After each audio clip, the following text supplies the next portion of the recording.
Good evening, everyone. I've been in jury duty all week. I can't tell you how happy I am to be here. Yay! My name is Ellie Weisenberg-Kelly. I'm the manager of public programs and residencies here at the Pacanico Center, and it's my absolute pleasure to welcome all of you to tonight's performance of Fieras by A Palo Seco Flamenco Company. Yeah.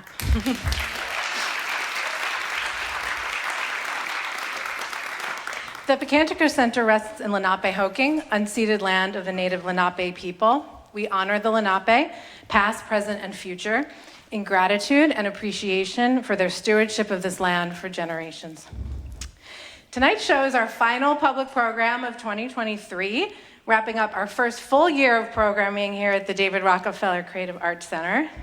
And I speak for all of my colleagues at the RBF in expressing our deepest gratitude to the artists who have developed work here, including this amazing group you're going to see tonight, and sharing it with all of you, our wonderful community, and our visitors who have helped bring this beautiful building to life. We're so excited to bring artists and the community together to share in the creative process much more in 2024. And now it's my pleasure to introduce A Palo Seco. A Palo Seco were in residence here at Pacanico in late September, and it was an honor to provide the time and space for the development of Fieras, an original piece directed by A Palo Seco's founder and artistic director, Rebecca Tomas.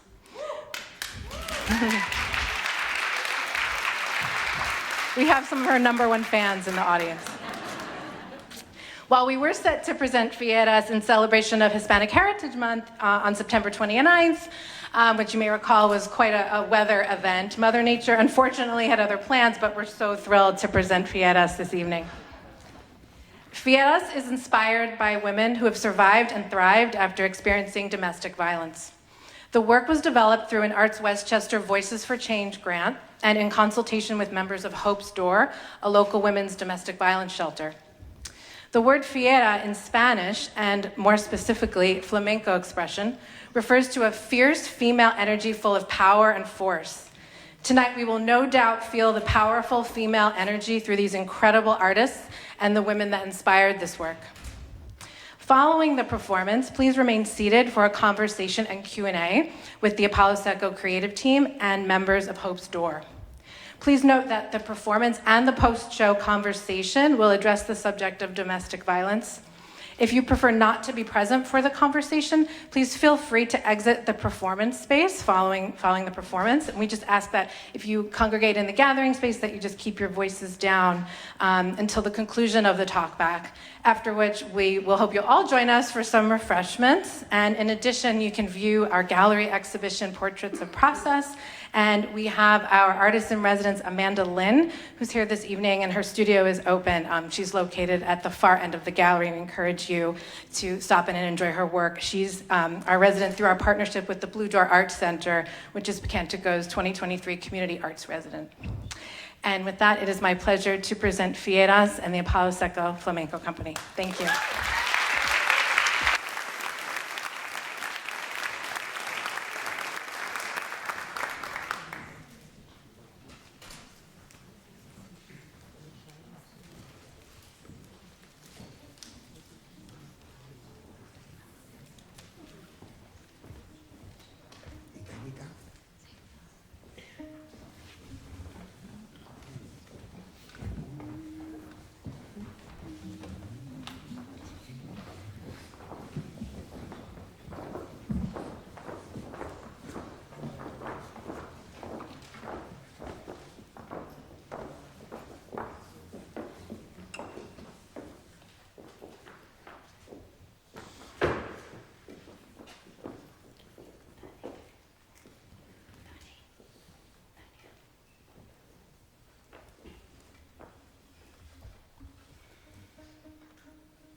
I want to plant a star. I want to grow stars and hope and compassion so the earth can shine and fill us with hope. See how the sun and the moon shine? Just like innocence. It shines brighter than gold, stronger than power, brighter than evil. Innocence shines and shines and shines.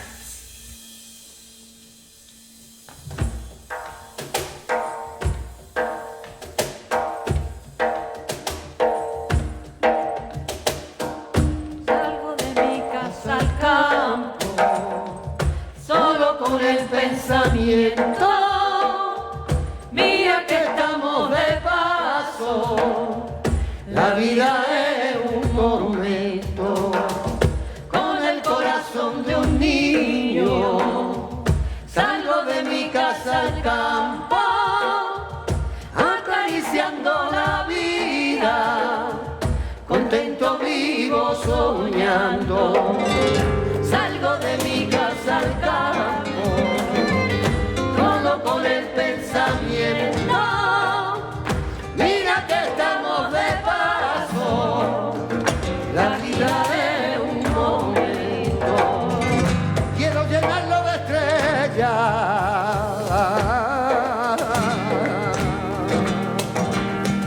Yo tengo un huerto en mi casa.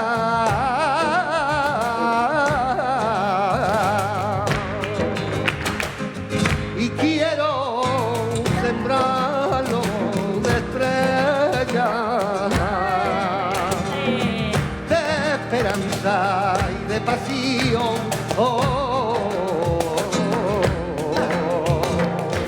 Para que alumbre a la tierra y nos llene ilusión.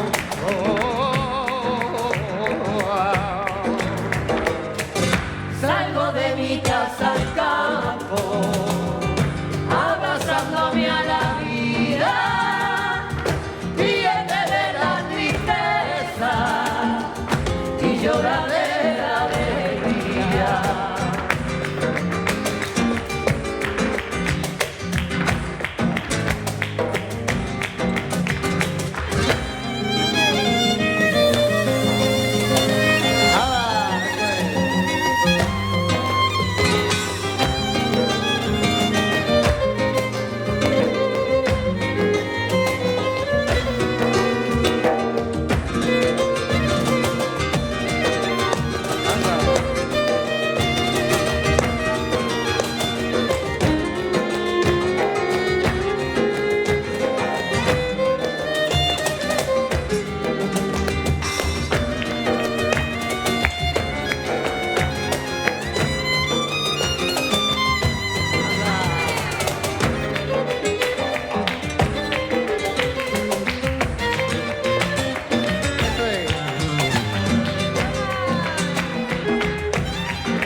No se pueden esconder el sol, la luna y la verdad. No se pueden esconder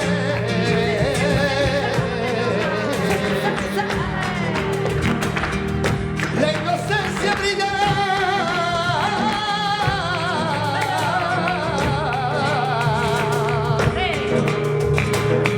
Más que el oro y el poder, que lo vio y la verdad.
I was in 3rd grade, sitting on the carpet of the Beyond the Rainbow classroom, when Mrs. O'Connor walked in.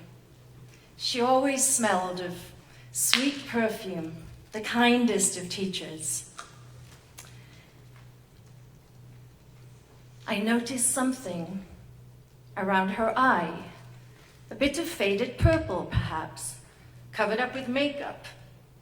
I noticed, but I didn't understand. In high school, I was friends with her daughter, though not close. Nobody could get too close with Kathleen because her boyfriend wouldn't allow it. He told her what to wear, and when she wore something different, he would get angry. And we all knew he made her do things that she didn't want, filmed them, and shared them with others. This went on for years, until she finally had enough and pressed charges. But then the boy's mother visited Mrs. O'Connor at home and pleaded with her to drop the charges. Mrs. O'Connor gave in. I've never stopped thinking about Kathleen.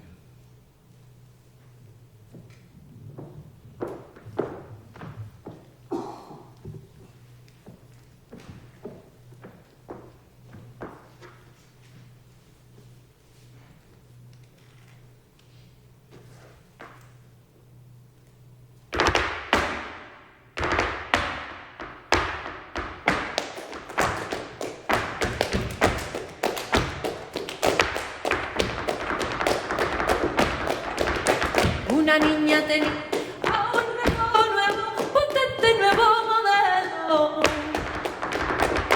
Su novio se lo pedía porque tenía deseo de verlo. Y una tarde de verano, registrando la máquina partió. Cuando la niña escuchó ese ruido y vio que el reloj se le había partido, dice la niña con gran alboroto como me presentó delante de mi madre.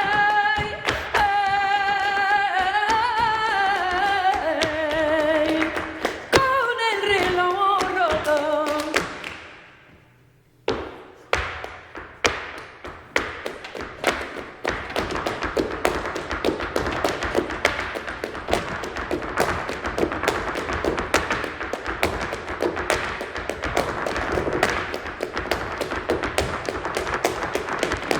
Una niña muy presumía que se trataba de un gran botín.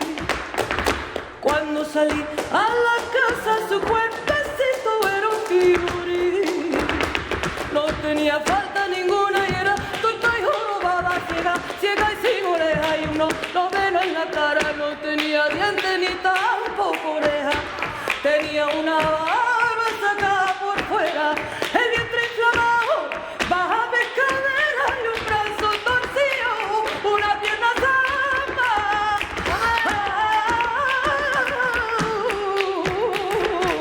Y otra de madera.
Estaba enamorada, enamoradísima. I was in love, so in love.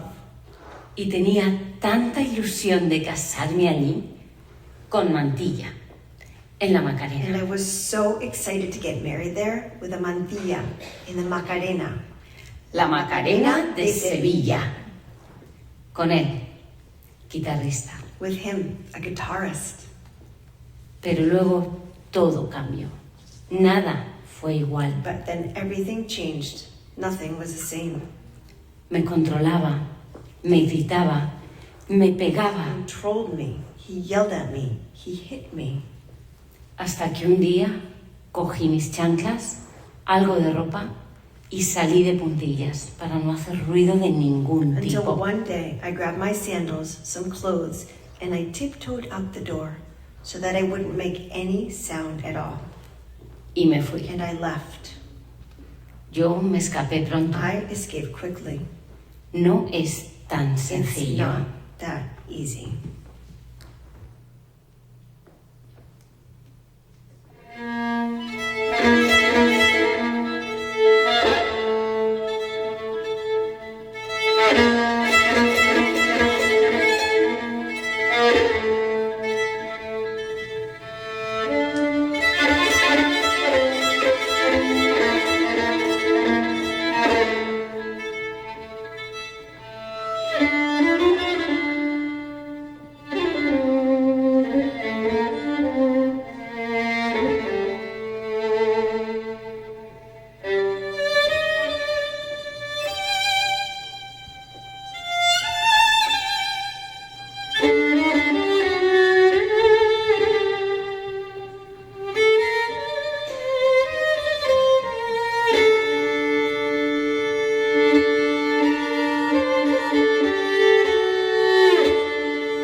Te pido por la humanidad, quita el poder de las manos de mala gente que por cubrirse entero de plata critican, matan y crueles mienten y al mundo engaña pa' que no piense.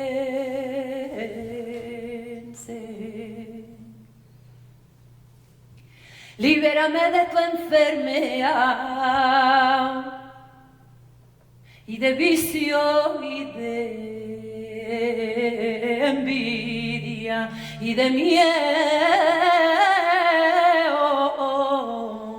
y soledad.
43 cases.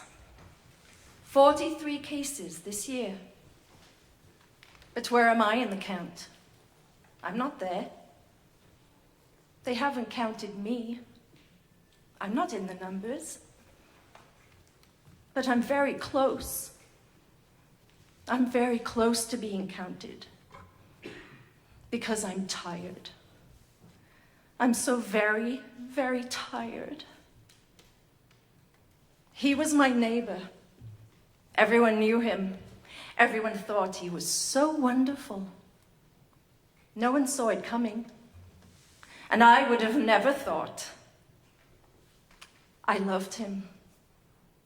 I loved him so much. And how was I going to tell? How was I going to say anything? My mother had said to me, that man is not for you. He is not right for you. He's not good for you. Mom, how right you were. Today I feel strong. Today, I'm going to speak up. Today's the day. I feel it. Today's the day.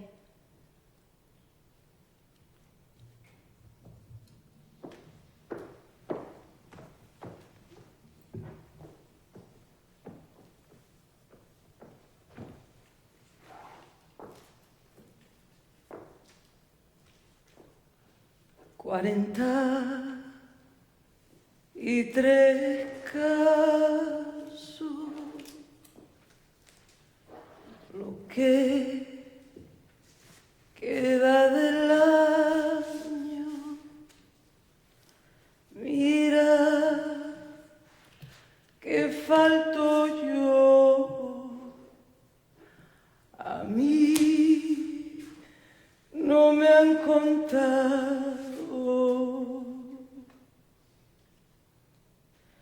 No estoy en el recuento, pero me falta poco. Ay, que estoy cansada. Mira, que estoy cansada.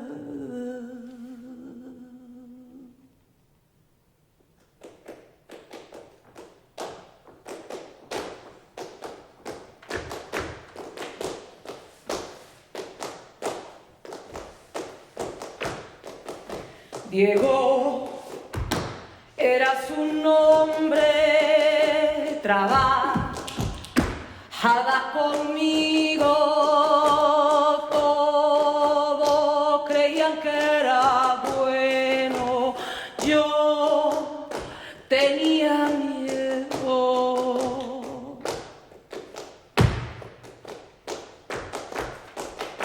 Sergio era su nombre, amigo de mi amiga, ¿cómo iba a pensarlo?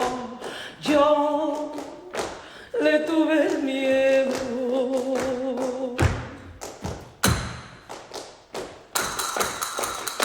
Era, ay, mi vecino, al pueblo se ha mudado, pensaban que era muy bueno, pensaban que era muy bueno.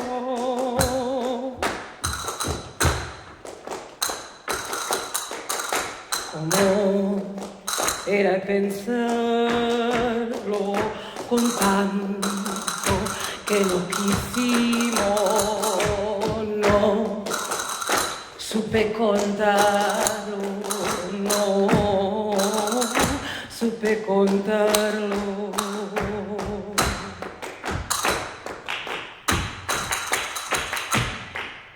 Ay, ese hombre no es para ti.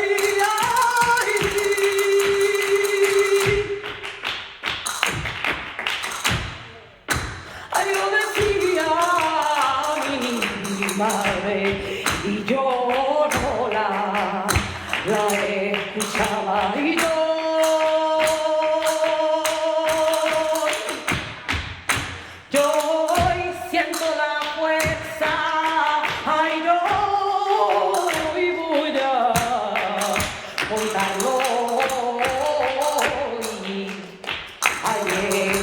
ya. Hoy voy a contarlo. Hoy voy a contarlo.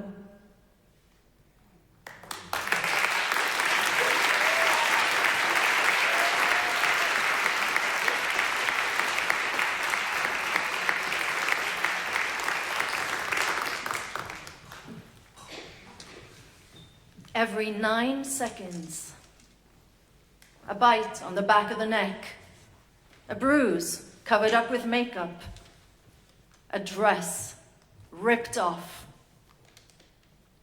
a fist on the top of the head, a knife drawn, a gun pointed, pulled by the hair down the stairs, dragged towards a hot oven, thrown from a moving car, looked over, talked over, stepped over. Every 9 seconds.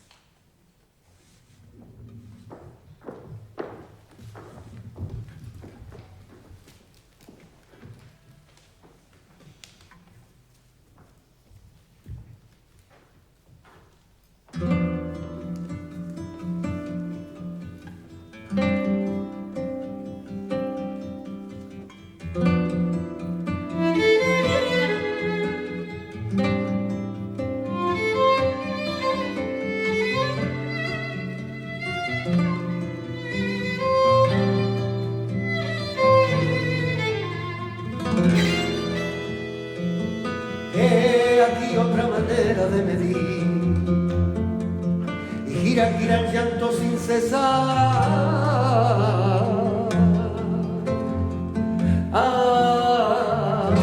Como rosario, como la noria, como el mundo, como la espiral del mecanismo perfecto y perpetuo de un reloj. El año, el siglo, el tiempo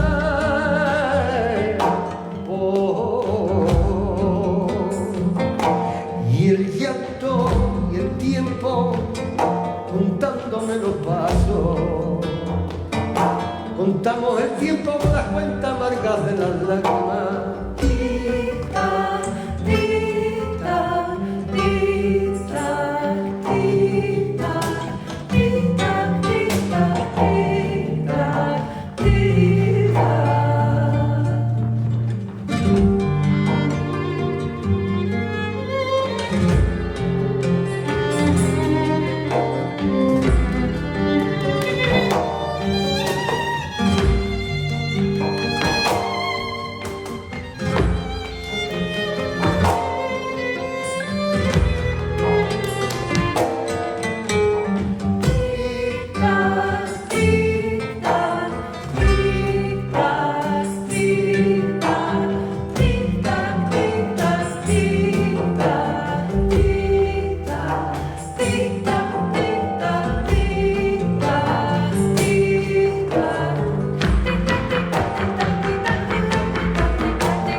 Rise up, my fair sisters, rise up above mountains, the moon and the sun. Flesh of my flesh, be careful who you trust. Rise up, my strong sisters, rise up.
all survivors with love.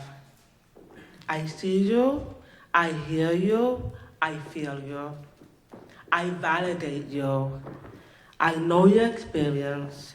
You deserve to live and be loved. Healing is a journey. You must give yourself time. Go as you are. There is no right nor wrong. Keep moving forward with love.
Just if everyone wants to stay seated, we're going to get started with our talk back in just a few minutes. Thank you.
I'm told just to start.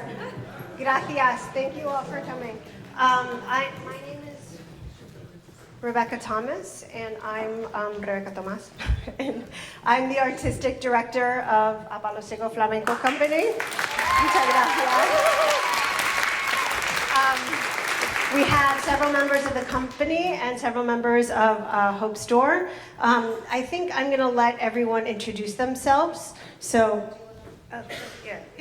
my name is Shair Gadsden. I'm the Director of Outreach and Engagement at Hope Store.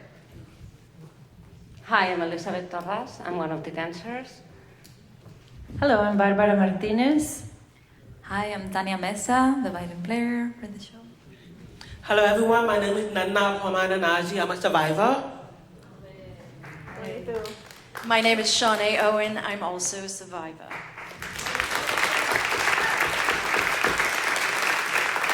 These are very inspiring women. I should say, I'm sort of going by the assumption that everyone knows, but I should say that Hope Store is a shelter for victims of domestic abuse. And in this program, we've mostly dealt with females, but it can be male also, or anyone in the family.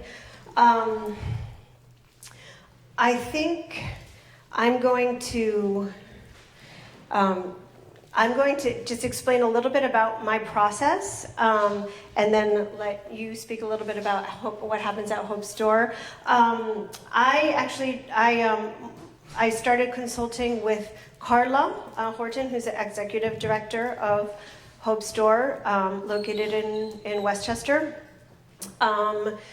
And I asked them if they wanted to be a partner for this Voices for Change grant that was given by ArtsWestchester to produce. It was a grant to produce a project that would help social change. And so they said yes, and so I went in. There's a lot of emails back and forth. I went in, spoke at length with Carla, who knows a lot. She's a wealth of information, and then thought about whether I could actually, in addition to sort of taking stories or taking things that I had read or facts, actually working with specifically women who have survived and whoever's and above. And so she reached out, and I had these lovely two women, Shawnee and Nena, reach out to me and say that they were interested in becoming involved.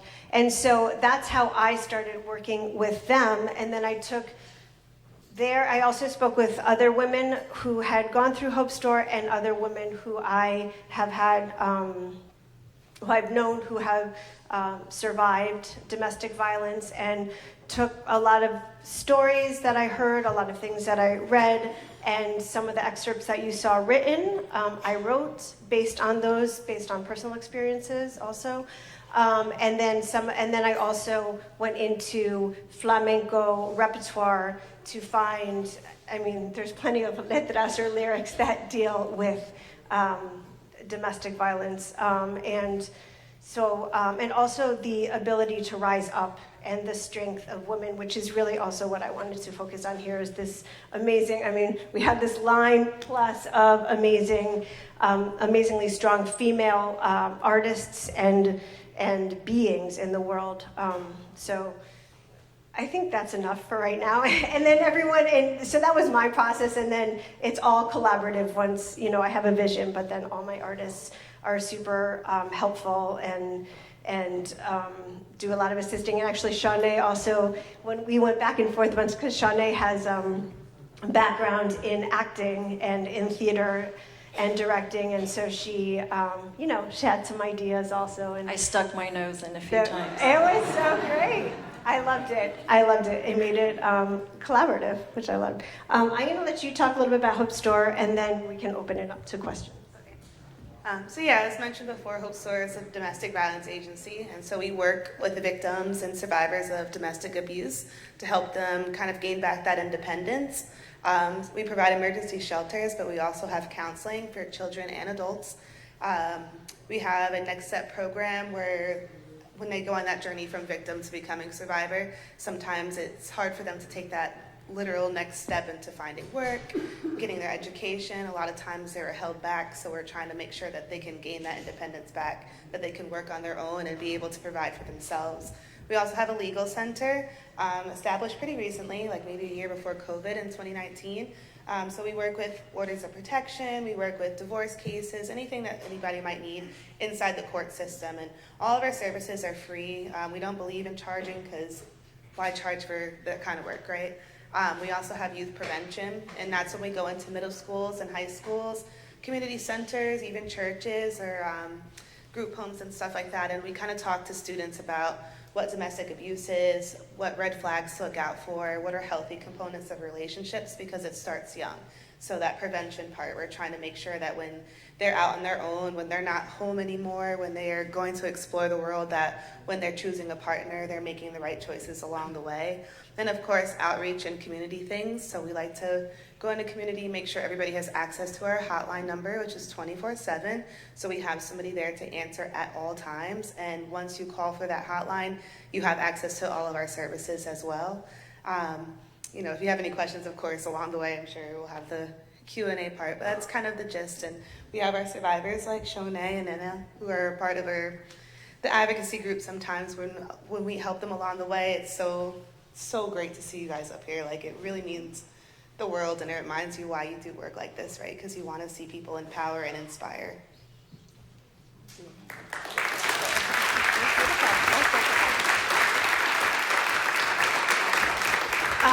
Before we take questions, I also want to say that a huge part of the reason that we could be here again after we were supposed to be here before is the generosity of the Cantico Center, who hosted us for a week-long residency in which we created all of this. So we had all these ideas. One of the pieces was created, Elizabeth and I, in a CDI CUNY residency, CUNY Dance Initiative residency last year at Queens College, and that was that chunky piece.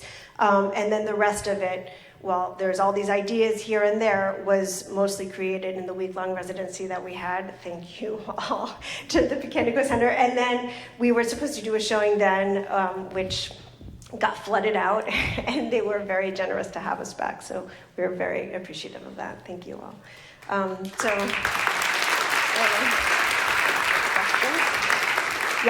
So anyone who has questions, there's microphones. You don't have to ask, or you can say.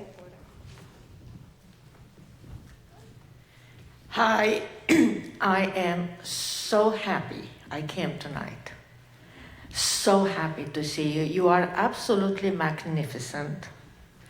And it's so, I don't know, it's so visceral what you do. And I know flamenco. I'm from Romania, from Eastern Europe. And we appreciate flamenco. We're, even in the communist times, we had flamenco shown on our little Russian TVs, black and white. And it has been, for me, a fantastic experience.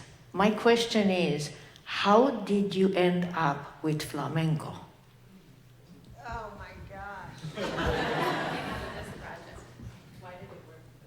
Do you mean for this or for in your life? What inspired you to turn to flamenco? I studied abroad for a semester. That's me. I didn't dance growing up. I'm not Spanish. I studied abroad. I realize because you have no accent.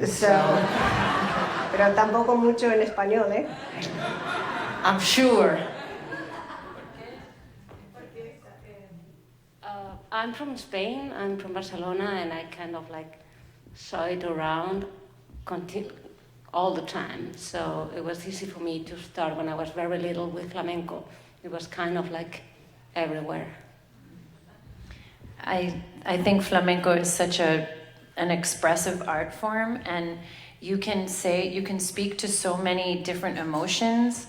And sometimes when we're pouring out our souls, if it's dancing or the music or the singing, I think that we always get a feedback from the people that were there for that they felt like a kind of exorcism too. Like they, you know, there's a connection that I think is mutual too. So that's why I love flamenco.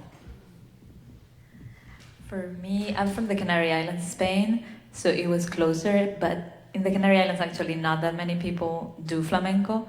But since I was a kid, for some reason, I always loved flamenco and would do my made-up tap dancing and always liked the style until I moved to Barcelona. Then is when I started actually learning properly flamenco.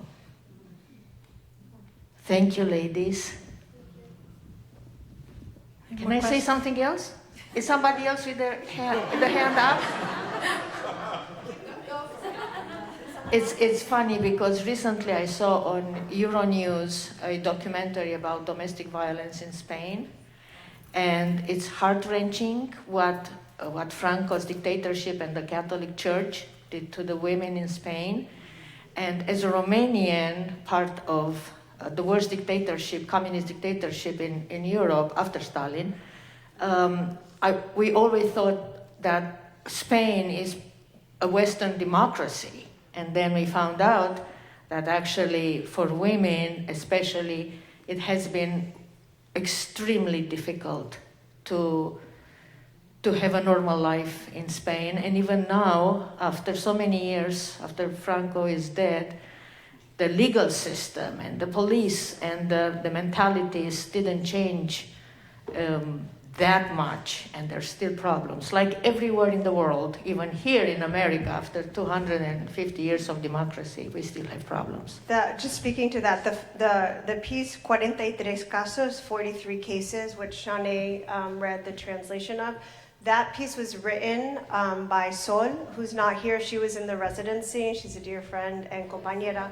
And que viva Sol, está en Granada. She lives in Granada.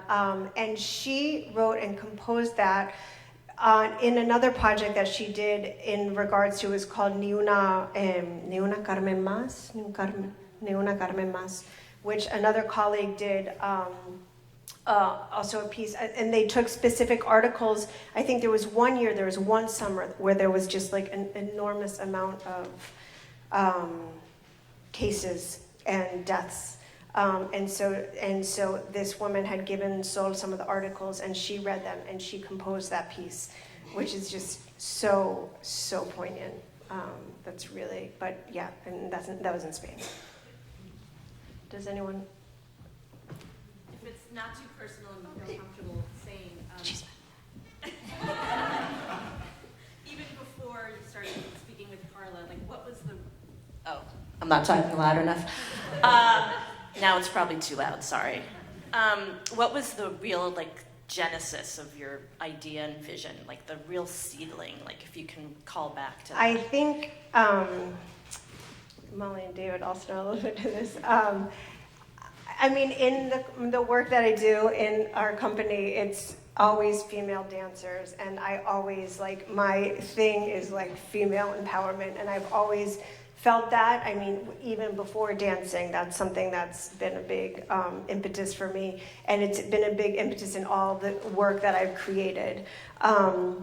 And then when I had heard about the grant and something for social change doing, it was sort of like it was time for me to do another big project. I hadn't created a show in a long time. I created pieces. And so, and for me, it was I want to create something. The last thing we did was Nosotras Somos, which was also all women, and we did some spoken word. And then, but this was sort of I want to have, there needs to be I don't know, a cause, right? So I thought smaller. I thought of a couple of smaller topics within sort of female rights, and specifically I thought of period poverty, but that was very specific. And then I was talking to a friend who mentioned Hope Store, and I was like, oh my gosh, and it was just and it was just as soon as that, so it's like a light bulb, and then it just all sort of everything came into place. Yeah, all the way back there.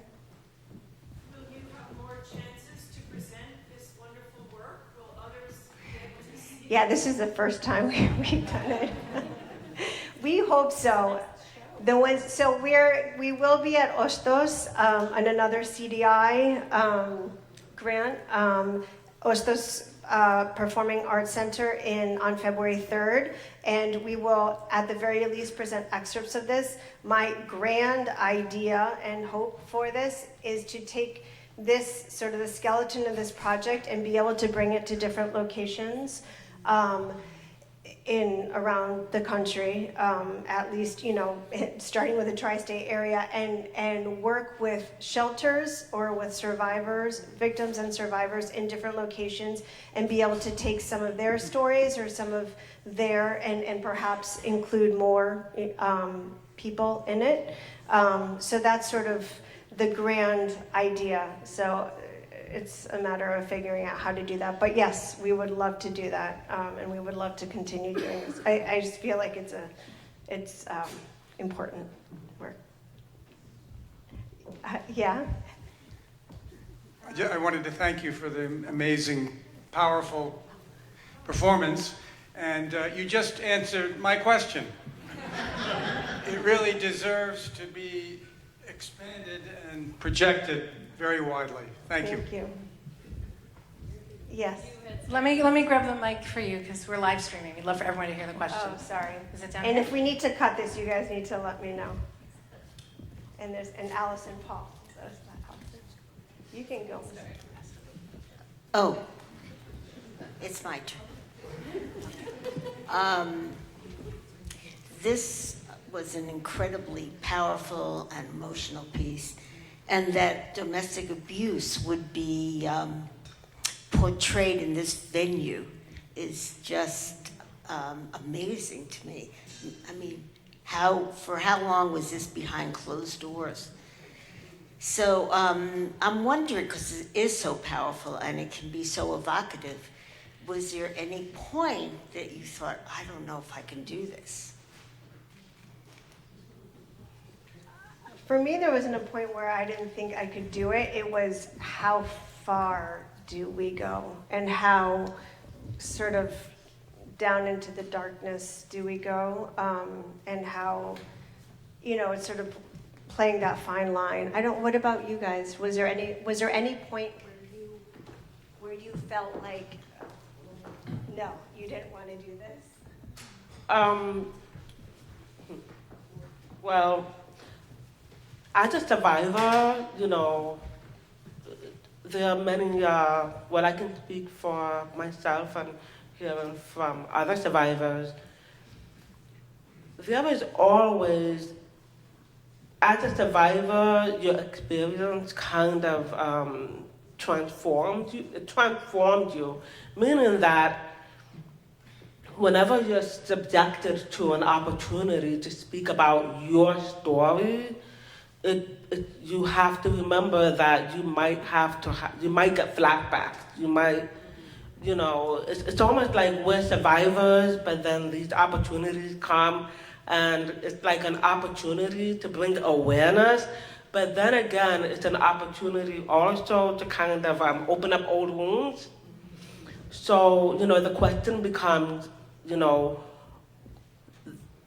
you weigh like a scale. You know, for me, I take any opportunity that I can give of myself to share my experience, to expose my experience as a way of saying, hey, I survived. And then when Rebecca gave the opportunity through Hope's Door, it's a way of showing that people do care, people do love you, you know, and the company, the warmth, and the other survivors, their support is like, we're here for you. So even though old wounds are gonna be open, even though it's scary, you know, during rehearsal, the way I did today wasn't how I did in rehearsal, remember? I did good today, but I froze, you know. Not today, but before. Meaning that, you know, I was afraid, like, oh, in front of all of these people. But by you guys coming today, it's showing support. You're open, it's an open door. You're showing that, you know, there's no shame in this. There's, like, we're speaking about Spain. I'm from Nigeria. Some people are from Cuba. I'm sure there's different nationalities here. Domestic violence affects everyone. And of course, it's about female empowerment, but then we cannot forget the men who go through it as well. So this is an opportunity. I say the answer to your question, yes. There is always, I cannot do this, because nobody wants to keep on reliving what they survived. But then again, you know, like I said, there is hope, love, support, and all of this, so why not?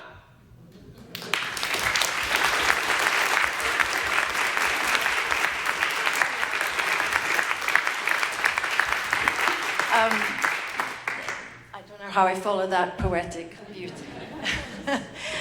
I feel that for years I stayed behind closed doors and said nothing, and nobody knew anything, and I probably didn't admit things to myself fully. So honestly, I take every opportunity to shout it from the rooftops that I am now a survivor, and that these things happen across socioeconomic lines. And I think there's a misconception very often that it's, you know, those people, it's everybody. And I feel that it's healing to speak about it. It's certainly healing to be a part of a strong group of women, and I'm extremely grateful to be here. Thank you very much for coming.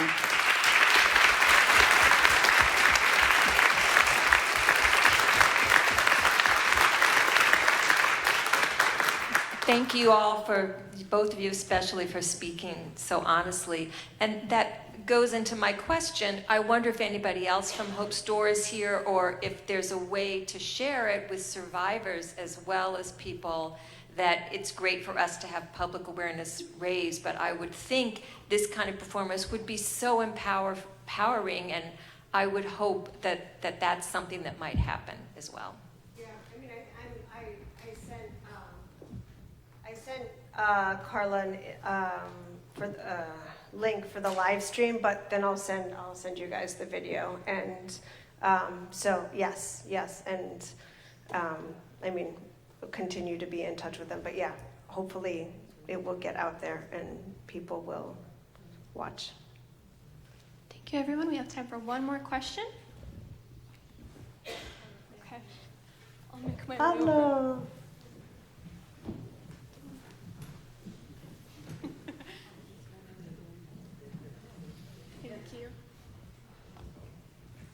First, congratulations. You are inspiration. Gracias. Have you seen cases of abusers who change?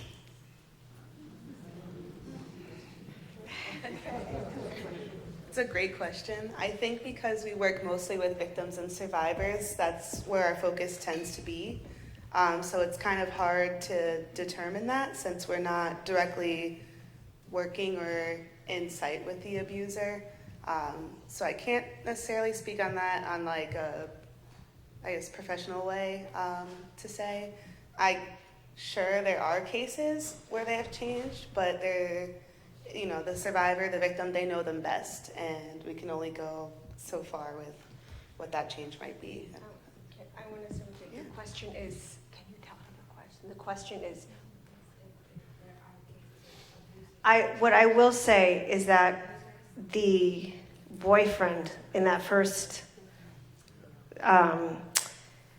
that was personal, people who that was, you know, my experience. And from what I've heard is that the boyfriend, I think he did go through some change. I think he became very religious and has a very large family. So I don't know. These are my friends from high school who've, you know, known some of that, and who know his mom. Their moms know his mom. I don't know how much of a change that is, but from what they said, there was some. I don't know, Nena or Shanae, do you guys have something to say? Yeah. Well, no is the answer. Frankly, no. He did not change. He continues to abuse, you know, in other ways. So, My therapist warned me about that, by the way, when I got divorced. And she said, just, Shawnee, don't think for 1 second that just because you're divorced that he will stop trying to abuse you. He will just find other ways. And he's awfully good at it, but the change has to come from me that I don't accept it anymore.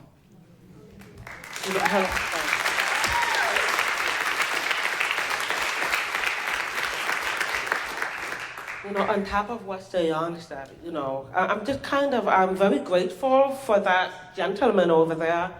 I want to thank you for that question because, as a survivor, I am also an advocate. I became an advocate too.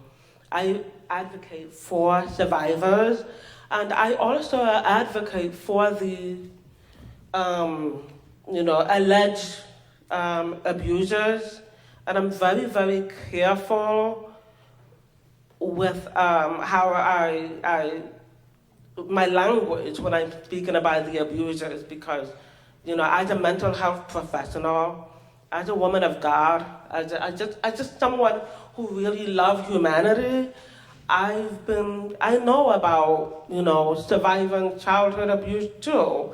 And oftentimes a lot of abusers, they come from, if they take the opportunity to vent about their life, you hear that they come from abusive background. I'm not sure if this is being recorded, but I do respect my children's father's past, but I would just say that a lot of, they come from, in my case, he never spoke of it, but he used to question, why am I like this?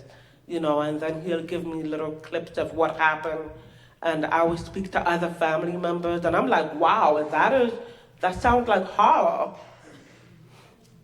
So I do have some form of mercy, and I do advocate for abusers to get the help, because there is hope. The same way we're getting help, they can. And also in my advocacy as a survivor, I've been fortunate to see some families change, through, they'll come to me. And of course you want to, to suggest, what I do is I suggest Hope Door, My Sister's Place. There are many organizations in the community that help survivors. So me as a survivor, as a support survivor, I just give that information. But a lot of times, like me, I loved my children's father. I have real love, but I just didn't love the choices he was making. I didn't like the abuse. I didn't like my children witnessing it. So I had to make a really big decision after 25 plus years. Because as a Nigerian, you're raised as a Nigerian woman, you have to stay. You have to endure. But I don't know how much enduring, it just couldn't. So I just know, a lot of times if they get the help, yes, they do change. They do. I've seen it. It's not consistent if the pattern of behavior is long, but I've seen marriages when they nip it in the bud early, it's a better outcome. The longer it is, it's a little bit difficult, but it's not impossible.